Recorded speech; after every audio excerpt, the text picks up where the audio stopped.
is ANN News Brief. The United Nations Human Rights Office says it would be necessary to carry out an independent, impartial and thorough investigation of the massacre of 23 persons in Cameroon's Anglophone region last week.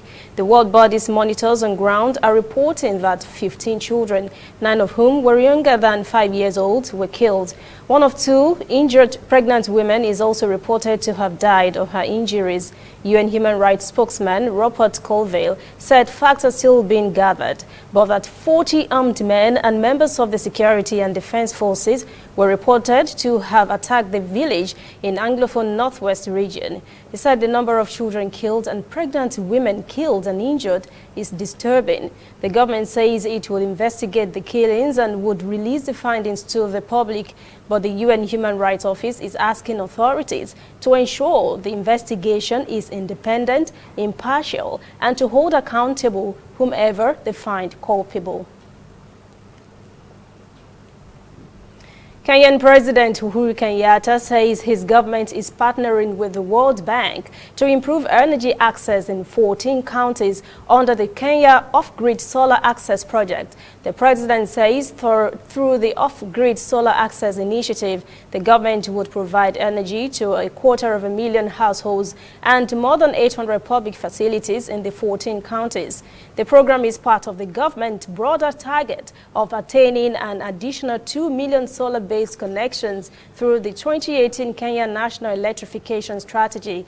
Kenyatta made the announcement at the official opening of the 6th Global Off-Grid Solar Forum and Expo in Nairobi. World Bank Country Director Carlos Felipe lauded Kenya for becoming a renewable energy leader and the fastest electrifying country in the world. The report, the effort by the Kenyan government will boost access to electricity for those living in the most remote parts of the country.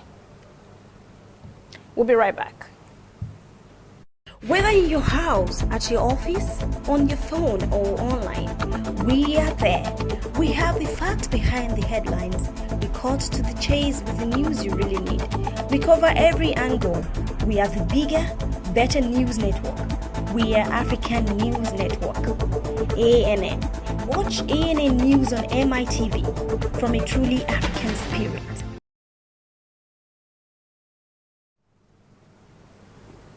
British Prime Minister's Special Envoy for Trade, Baroness Lindsay Northover, says English businessmen have a great interest in investing in Angola.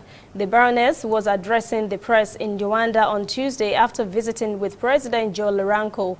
Baroness Northover is on a 3-day working visit to the country. The trade envoy stressed that the meeting served to address aspects related to the development of trade relations between the two countries. Northover said British businessmen were enthusiastic about the changes undertaken by President Lourenco after the United Kingdom Africa Investment Summit in London in January. She said the British government will provide further assistance to Angola's financial, renewable energy, oil, agriculture and infrastructure sectors. The Baroness has made 11 visits to Angola in 4 years.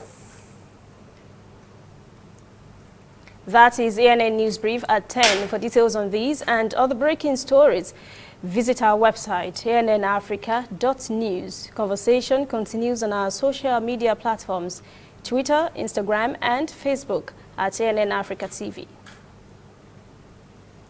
I'm Lucy Ademi.